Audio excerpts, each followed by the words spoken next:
What if I told you the biggest war in the world isn't being fought with missiles, tanks, or soldiers, but with ports, data, and debt? While the world watches headlines about weapons and conflicts, a silent takeover is already happening, one that controls trade routes, digital networks, and even entire economies without firing a single shot. From strategic ports in Pakistan and Africa to hidden control over global internet systems, one nation is quietly building a system so powerful that countries may not even realize they've lost control, until it's too late. This isn't a future threat, this is happening right now, shaping the world you live in, the money you use, and the information you see. And by the end of this video, you'll realize something terrifying. The war for global control may already be over, and most people never even saw it begin. Most people still imagine war the old-fashioned way, loud, explosive, impossible to ignore. They picture soldiers marching across borders, missiles tearing through the sky, and tanks roaring down highways as nations clash in full view of the world. But that image is outdated, because today, the most powerful battles are no longer fought in the open. They happen quietly, beneath the surface of everyday life, hidden inside the very systems we depend on. The real shift in global power doesn't arrive with explosions, it arrives through trade routes, financial agreements, data networks, and infrastructure projects that seem harmless on the surface. And no country has mastered this new form of dominance better than China. Over the past 2 decades, while much of the world remained focused on traditional military strength, China has been building something far more sophisticated, a system designed not to destroy enemies, but to make them dependent. Because when a nation depends on you for its economy, its technology, and its connectivity, you don't need to fight it, you already control it. This strategy didn't appear overnight. It was built step by step, deal by deal, investment by investment, slowly expanding across continents until it became almost invisible. At the center of this transformation is the Belt and Road Initiative, a massive global project that has reshaped infrastructure in dozens of countries. On paper, it looks like development: new highways, modern ports, high-speed railways, energy pipelines, and advanced telecom networks bringing growth and opportunity to regions that desperately need it. And for many nations, that's exactly what it feels like at first: progress, jobs, modernization, a chance to finally compete in the global economy. But beneath that surface lies something far more strategic. Because these projects are not just about building roads or ports, they're about controlling access. Ports, in particular, are not just locations where goods arrive and depart.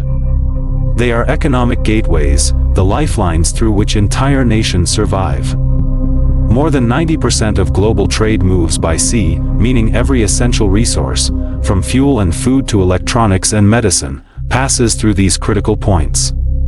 And when those gateways are influenced or controlled by an external power, the balance of control begins to shift. This is where the real story begins. Across regions like South Asia, Africa, and parts of Europe, China has financed and constructed key ports that now sit at the heart of global trade routes. But in many cases, these aren't just construction projects, they are long-term strategic positions. When countries accept large loans to build infrastructure and later struggle to repay them, control doesn't disappear, it transfers. Contracts stretch for decades.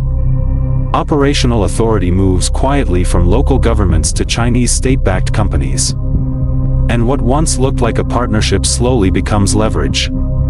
It's not a takeover in the traditional sense. There are no invasions, no flags raised over captured land. Instead, it's a gradual shift in influence, so subtle that it often goes unnoticed until the control is already in place. This is what makes the strategy so effective. It doesn't trigger immediate resistance because it doesn't feel like a threat in the beginning.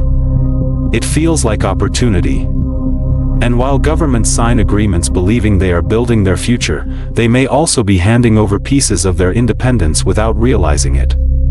This is not about a single country or a single deal, it's a pattern, repeated across continents, creating a network of influence that connects shipping lanes, economies, and political decisions into one interconnected system. A system where control is not forced, it is built. And as this network expands, it begins to shape more than just trade, it starts to shape choices.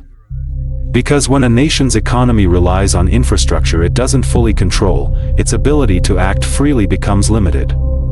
Decisions are no longer made in isolation. They are influenced by dependency. And that is the real shift happening in the world today. The battlefield has changed. Power is no longer defined by who has the strongest army, but by who controls the systems that keep the world running. And while this transformation continues quietly in the background, most people never notice it, because it doesn't look like war. It looks like progress.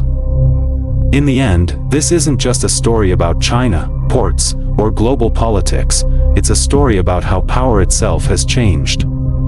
The world is no longer shaped by the loudest explosions or the biggest armies, but by the quiet control of systems that everyone depends on yet few truly understand. Because the uncomfortable truth is this: the modern world runs on invisible connections, shipping routes that deliver everything you use, data networks that carry every message you send, and supply chains that keep entire economies alive.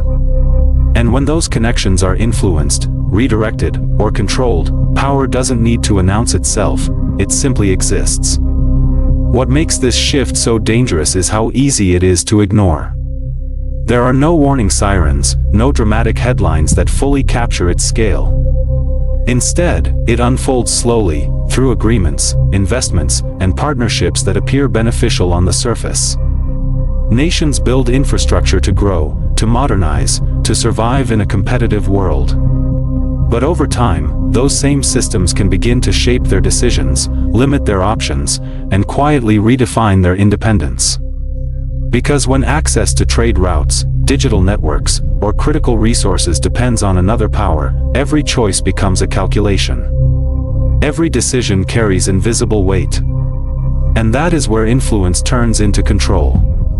This is the reality of the new geopolitical era, one where dependence is more powerful than domination, and where leverage is built long before it is ever used. The countries that control the flow of goods can influence economies. The ones that control data can shape information, communication, and even perception itself.